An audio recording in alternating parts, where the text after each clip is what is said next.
What's up? This is Vince Carter. You're listening to the 3-Point Conversion. Check it out.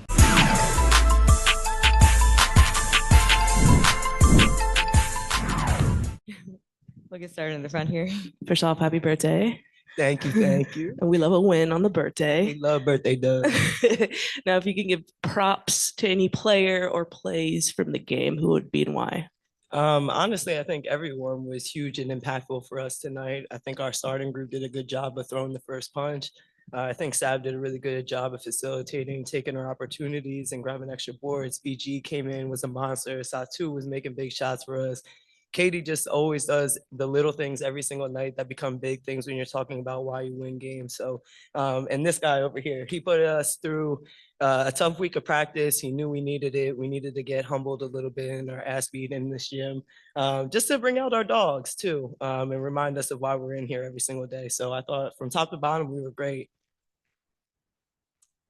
Yeah, hi guys. I'm sort of curious as to like how you think about rebounding and the rebounding philosophy in this format. You mentioned Sabrina had a lot in this game. I think she was the team's leading rebounder, and then had the one on the game winner. And even looking at Vinyl, Jordan Canada was their leading rebounder. Does it feel sort of like random, or is it like intentional that certain people who maybe aren't expected to have that role? I can answer it from a coaching perspective. Obviously, there's a ton more space. So I think at the end of the day, like quick guards, Tasha gets a ton of rebounds a lot of times. So it's really just an effort thing. And we made a conscious effort as a staff to talk about that tonight, because they are a really good team with Aaliyah and De'Erica, high energy, Ray and Ryan. So we wanted to rebound the ball better and get going, especially they were coming off a back-to-back. So that's a big advantage for us. So I'm happy they did it, and we are allowed to get some easy transition baskets, some easy looks. So but a lot of times it's just effort, conditioning, and the will to go secure yourself another offensive rebound or to secure it defensively to start your break.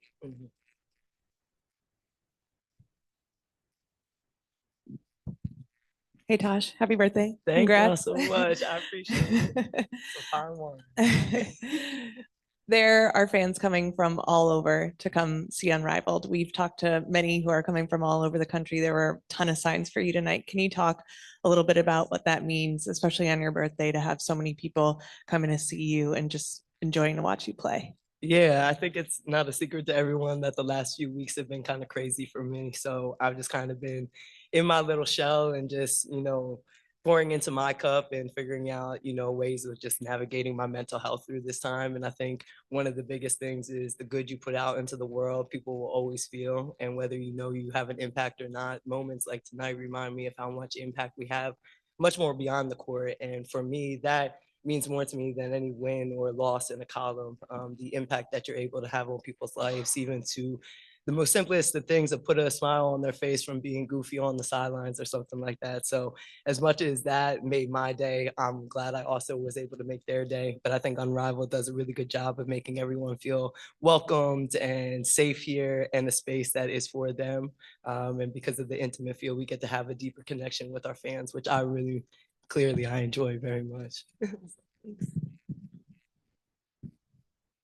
Hey, my good sis, I just saw you. Hi, Natasha How Cloud. you doing, girl? Y'all ain't know we've been together ever since the jump. We go way back. I I think I wrote an article called Natasha Cloud has found her voice, your your second season in the Yes, league, ma'am. Okay. and you kept finding it. And now I don't shut up. I can say it for y'all. I know I don't shut up. I would say that too. Necessary good trouble is what John Lewis would say. Obviously, as you mentioned, it's been a tumultuous few weeks for you. What have you learned about yourself, and what have you, how have your teammates in this environment helped? I'm wondering about like staying in one place as well while everything else is going on outside. Yeah, honestly, I think being around people that you enjoy going to work with every single day has really like fueled me and kind of brought me back to reality of coming in and enjoying a space that you are safe to feel whatever you feel that day. And if you got it, you got it. If you only have 20% to give that day, my teammates are going to pick up the other 80%. So that's been huge for me, of just really being in this oasis. Basketball is an oasis for us. And I think sometimes in this profession, we forget that. But you know, when you're going through sad times, good times, bad times as a kid, you would just go outside and shoot it out, right? So essentially, that's what this has been for me. Our team has been amazing, even though we've gone through some turmoil this season. We have stayed consistent with each other, and yeah, it's just you just go about your day. You understand it's a business, and that's the hard part about it. But there is still a human being behind those jerseys and behind that business, and that's the reality for it. So I'm never gonna apologize for feeling what I feel because my feelings are valid, and to not allow them out is that's not productive for to who we are as human beings. So being able to just really sit in like my grief, sit in my confusion, sit in my sadness, sit in my happiness, because I'm also still very happy as well. And on a born day, I just can't. I can't do anything but thank God for where I am and what He continues to do in my life and continues to show me favors. So, what I've learned about myself is I'm resilient, I'm tough as fuck, and my mama ain't raised no bitch. I love you, Sharon. I miss you too, girl. Sorry, Tish. I know you're probably squirming over there. Hi, Tosh. Happy birthday. Thank you so much. I like your shirt, my guy. Thank you so much. Yeah, Appreciate it. I like it. You spoke about this being such a welcoming environment. Can you just describe what it's like to be in this environment on your birthday and to be around these people and then to obviously cap it off with a game winner? Yeah, I'm a true Pisces, so I will talk about my birthday for the entire month. And then I walked in this morning and was like dead silent, and everyone was like, and I was like, yeah, just don't say it. But again, it's just a really cool. Obviously, it's welcoming. Obviously, there's a bunch of us around here. We're not used to being in each other's spaces a lot, so I'm sure I get on people's nerves too. I get on my own nerves from time to time. But again, to be filled and surrounded by people that you truly love, like I have some of my best friends here, not only in Slim and BG, but Ka as well, and just to be surrounded by people I've gotten closer to, like my teammates in Satu and Lou. And Lou brought me donuts this morning, and I was so happy. Like just the thoughtfulness. Chelsea, our media content, got me balloons and decorated my locker. Like everyone's just been really intentional today, and I think that's really special. And I never take that for granted. Hey Tosh, happy birthday. Thank you. And down the line, I love y'all. Just continue to love fast. I love it. You came out of the halftime locker room, went over to say hi to a friend, and then an entire section of fans started singing, chanting happy birthday, singing happy birthday to you.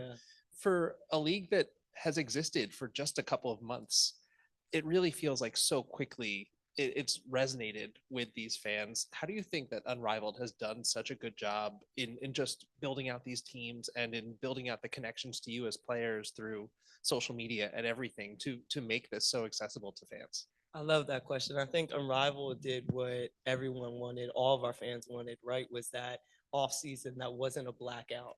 Because typically we would go overseas, and unless you're waking up at 5 a.m. or 3 a.m. in weird hours to watch an overseas team where it's hard to find it, you're out of luck with following your favorite players. That demand for wanting players here was here in the off season, and I think Unrivaled answered that by keeping us here, offsetting that money that we would make overseas to make sure that we were still paid for by staying stateside, having the adequate care, adequate facilities, trainers, staff, coaches, development, food. We have everything that we entirely need here, and I think that the fans have followed what they've wanted.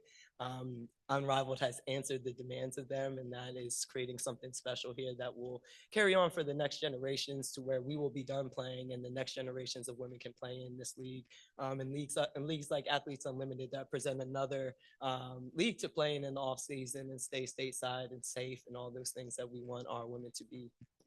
Thank you so much. Last one. Hey Tosh, happy Hey, my birthday. guy. I like your shirt too. I like your hair too. Thank This is you. flowing, yeah. I was wondering, kind of building off of that, you're one of the few players who have you've played in Unrivaled, you played in Athletes Unlimited, you Yeah. played overseas. I was kind of just wondering, what's unique about Unrivaled in terms of all the off-season options for WNBA players? Obviously, I made a huge decision to come to Unrivaled to support my family and be financially stable to support my family in the off season. I think that's the biggest thing that separates them from any other league. and then you follow up with the elite level of play that is here, you are going head to head with the best W players every single night. So for like a personal gain and growing my skill sets, working on one-on-one matchups against some of the best defenders in our league, then testing myself as a defender to guard the Ryans and the Enriques every single night, right? Like I'm forcing myself and challenging myself to be a better player while also putting myself in a 3-on-3 situation, which is ultimately going to make me a better 5-on-5 player with spacing, players, time, all of that. So I think Unrivaled is just a new wave of looking at the game, but also an exciting wave to bring players in. And I've just always been a firm believer in iron sharpens iron, and what better way than to go head to head with all this iron every single night. Thank you. Thank you both so much. Yeah, sorry, Adam. Oh, You it's just your listen birthday. to me.